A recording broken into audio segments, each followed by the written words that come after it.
ici avec Maître Marie-Josée Lafleur, qui est avocate criminaliste au Québec et en Ontario avec Lafleur et Associés ici à Ottawa.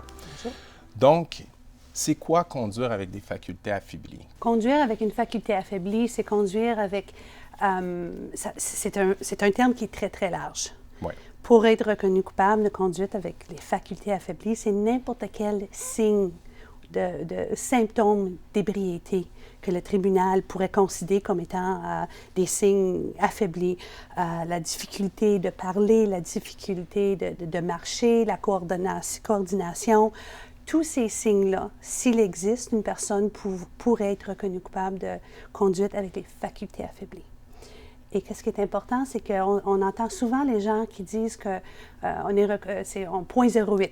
On entend toujours là, conduire avec plus de 0.08. Mais ça, c'est pas nécessairement vrai, ça. Non. On peut être, même si on est apporté au poste de police et on souffle en dessous de 0.08, si les symptômes sont présents, on peut quand même, les policiers peuvent accuser une personne de conduite avec les facultés affaiblies, qui est une offense séparée de la conduite avec plus de 80, le 0.08, comme on dit, et puis un tribunal pourrait reconnaître une personne coupable. Donc, c'est intéressant, c'est une définition vraiment large, c'est tout ce qui pourrait affecter la capacité d'une personne de conduire de façon diligente, prudente sur la route pour ne pas blesser d'autres personnes. C'est ça, dans le fond. C'est ça que c'est. Alors, c'est exactement la définition. Et comme vous dites, c'est quelque chose qui est très large, conduite avec les facultés affaiblies.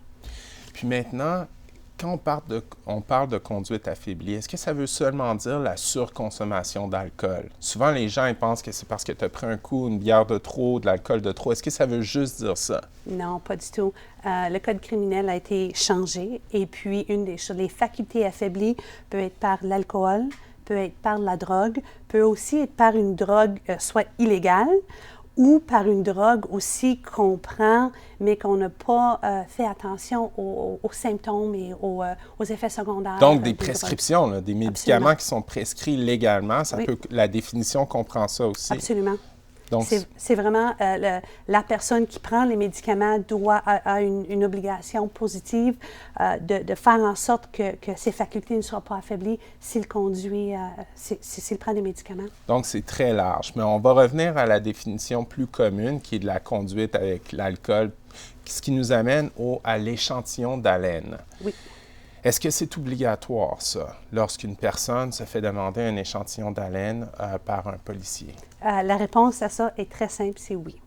Lorsqu'un policier fait une interception d'un véhicule à moteur et a des soupçons qu'il y a de l'alcool dans le système d'une personne, il peut demander à ce qu'on fournisse un échantillon d'haleine sur le champ, un appareil de dépistage. Et puis l'appareil de dépistage va soit dire échec ou pas un échec. Alors, puis qu'est-ce qui arrive si la personne refuse? Elle ne veut pas? Si la personne refuse, la personne peut, ou les policiers vont déposer une accusation de refus. Il va y avoir une présomption que la personne est en faculté affaiblie si elle veut pas donner, si elle refuse de donner son échantillon. La personne pourrait être accusée de faculté affaiblie ainsi que de refus de fournir un échantillon d'haleine. Et les répercussions pour un refus sont aussi sévères et sérieuses qu'une faculté affaiblie. C'est sérieux. D'ailleurs, c'est un fléau social très, très sérieux qui affecte beaucoup de personnes. Oui, absolument. Si on entend souvent, les gens disent souvent ça, est-ce que je peux attendre dans ma voiture si je suis en faculté affaiblie? Les clés n'étaient pas dans le démarreur, je suis allé sur ma banquette arrière. Ça, comme avocate criminaliste, vous devez l'entendre souvent, celle-là. Pourriez-vous expliquer un peu comment ça fonctionne juridiquement là-dessus? Absolument. Il existe une présomption dans le code criminel que si une personne est assise dans le siège du conducteur, il y a une présomption que sa personne est en garde et contrôle du véhicule à moteur. Alors, une personne qui est assise dans le siège du conducteur, qui dort, les policiers arrivent sur la scène, peuvent accuser la personne de garde et contrôle du véhicule à moteur avec les facultés affaiblies et garde et contrôle du véhicule à moteur avec plus de 0.08, plus de 80 mg d'alcool dans son système. Alors, si une personne est assise dans le siège du conducteur, oui, les accusations criminelles peuvent être portées. Alors, même si les clés sont pas, parce que souvent la légende urbaine, c'est que les clés sont pas là. Oui. Puis, même si les clés sont pas là, une personne peut... la présomption est là parce qu'une personne assise dans cette position a la possibilité... a la possibilité de partir, puis prendre le véhicule, puis de conduire. De partir ou aussi accidentellement de mettre le véhicule en marche. Alors, c'est pour ça que la présomption existe. Alors, moi, la première chose que je veux dire à mes clients, c'est que si on peut éviter d'être dans le véhicule à moteur, on le fait. Si les circonstances font en sorte que c'est la seule place qu'on peut être, on habite dans une région très froide, il fait moins 40, on n'a pas d'autre place à aller. Il y a une tempête de neige, vous allez mourir si vous sortez. Alors, on doit quand même se protéger. Allez dans la barquette arrière, minimum, faites ça pour se protéger, mais n'allez jamais dans le siège du conducteur. C'est pas une bonne pratique. Donc, c'est totalement, puis c'est déconseillé. C'est ça votre conseil que vous donnez. Mon conseil, c'est vous avez les facultés affaiblies, ne retournez pas à votre véhicule, ne faites pas en sorte qu'on va penser que vous allez conduire pour qu'il y ait une interception par un policier qui vous voit. Allez à votre véhicule, évitez le véhicule à tout prix, allez ailleurs pour dormir, rentrez par le côté du passager s'il faut vous aller chercher quelque chose à votre véhicule, mais ne vous faufilez pas vers... donnez pas l'impression que vous allez conduire lorsque vous avez bu. De toute façon, la meilleure pratique, il y a eu beaucoup de sensibilisation qui a été faite, c'est de prendre un taxi, c'est de s'organiser, de mettre un conducteur désigné. Ça revient à ça. C'est la première chose que je vais dire à tout le monde. C'est le 40 pièces de taxi, c'est le meilleur 40 $ que vous pouvez faire. Non seulement pour pas qu'il y ait des accusations criminelles, mais pour pas que vous preniez la chance de conduire et d'arriver dans un incident qui pourrait changer votre vie pour toujours. C'est vrai. Oui. Donc, quels sont les droits d'une personne qui s'est fait arrêter pour conduite avec faculté affaiblie? Une des choses, dès que la personne est mise en état d'arrestation, les droits sont lus. La personne a le droit de garder silence et a le droit d'avoir accès à un avocat immédiatement. Immédiatement, en voulant dire dans les plus brefs délais.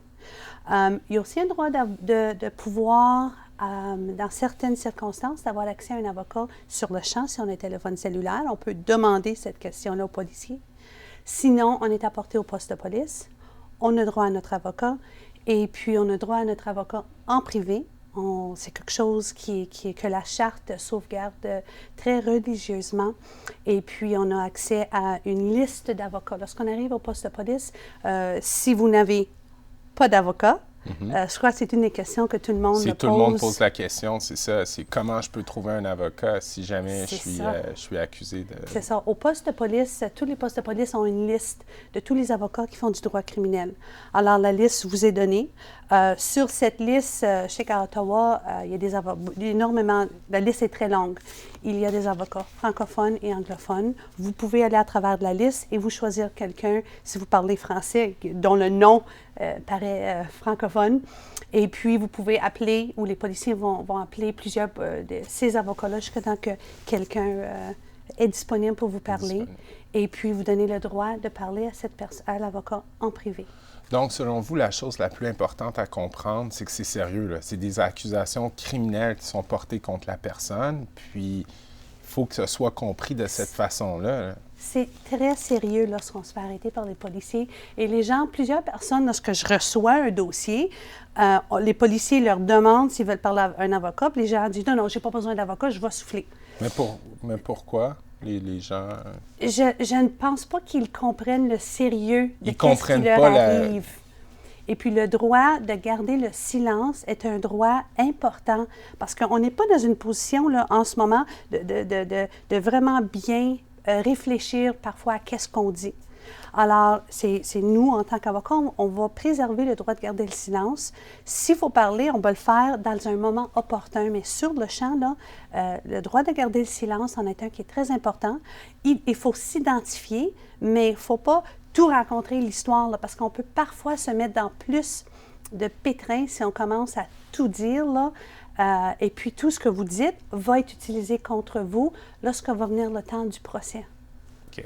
Bien, il faut prendre pour acquis que les personnes sont à faculté affaiblie, donc ils n'ont peut-être pas tout leur état d'esprit pour agir de cette façon-là. Vous seriez surpris, parce que ceux qui prennent le temps de me parler et que je reçois la preuve par la suite, les réponses qu'ils donnent sont très différentes lorsqu'ils ont eu le droit à l'avocat que ceux qui n'ont pas eu le droit à l'avocat. Mais ça, une question, je suis certain que ça vous est souvent posé. est-ce que la personne, lorsqu'elle téléphone son avocat au poste de police, est-ce que le policier a le droit d'écouter la conversation? Vous avez parlé du droit à l'avocat, mais est-ce que le policier a le droit de se mettre proche pour entendre c'est quoi la conversation? Absolument, absolument pas. Le droit à l'avocat, c'est un droit qui est très sauvegardé et protégé, et c'est quelque chose qui doit être fait en privé. Parfois, le policier doit quitter la pièce et la personne a le droit de parler à son avocat en privé. On fait beaucoup de remarques et on approche ce sujet lorsque la personne, par exemple, est arrêtée et apportée à l'hôpital. On s'assure que, rendu à l'hôpital, la personne a le droit à l'avocat et puis que le policier se retire de l'endroit immédiat. Donc, le secret client-avocat, la confidentialité est protégée même dans ces cas-là. Oui, du mieux qu'on peut. Maintenant, ça nous amène à, pour mettre ça en contexte, les conséquences. C'est un fléau social, ça, la conduite avec faculté affaiblie. Il y a des conséquences criminelles pour les personnes qui sont accusées. Est-ce que vous pouvez nous parler un peu de ça, Maître Lafleur? Oui, le plus important, je crois, c'est que la personne va avoir un casier judiciaire. Le code criminel a des répercussions bien établies et pour une première offense, une première faculté affaiblie ou refus de fournir un échantillon d'haleine ou conduire avec plus de 0,08 d'alcool dans son système, on perd son permis pendant 12 mois. Une amende minimum... Ça peut avoir une répercussion sur la personne, la capacité qu'elle a de se déplacer, aller au travail, gagner sa vie. Oh, absolument, là. Absolument. Surtout ceux qui doivent conduire pour vivre, tu perds ton permis. Il y a une possibilité, le ministère du Transport nous permet une possibilité de conduire après soit 90 jours ou soit après 6 mois. Mais ça, c'est tout arrangé. Il faut vérifier avec le ministère du Transport pour voir si on peut conduire avec...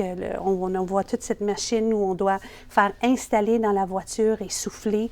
Ça, c'est quelque chose qu'on peut s'arranger avec le ministère du Transport si on qualifie pour la machine de notre véhicule. Mais ça, c'est des exceptions, là, de règle générale. C'est pas... C'est nouveau de nos jours, mais c'est quelque chose qui est très cher. C'est une machine qui doit être installée dans le véhicule, qui doit avoir faire des vérifications réguliers. Alors, les répercussions sont énormes. Casier judiciaire, minimum de 1000 pièces d'amende.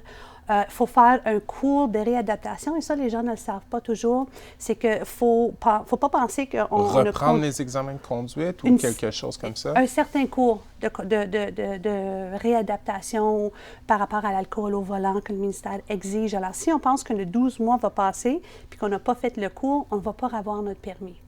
Okay. Puis une des choses très importantes, c'est que les assurances vont, on m'avise, tripler. Alors, les coûts sont énormes pour oui, la personne devient plus à risque, va être déterminée plus à risque pour ses assurances. Oui. Puis qu'est-ce qu'il faut se souvenir aussi qu'une deuxième offense, c'est un minimum de 30 jours. Une troisième offense, c'est un minimum de 120 jours. Alors, pour une troisième conduite avec les facultés affaiblies ou refus, c'est minimum de 120 jours. Donc, on ne pourrait plus, avant c'était 90 jours, on pouvait purger la sentence les fins de semaine, mais maintenant, c'est 4 mois ferme de prison, pas de sursis, pas comme on appelle le house arrest, ça n'existe pas. C'est de la prison ferme pour ceux pour prison ferme, là.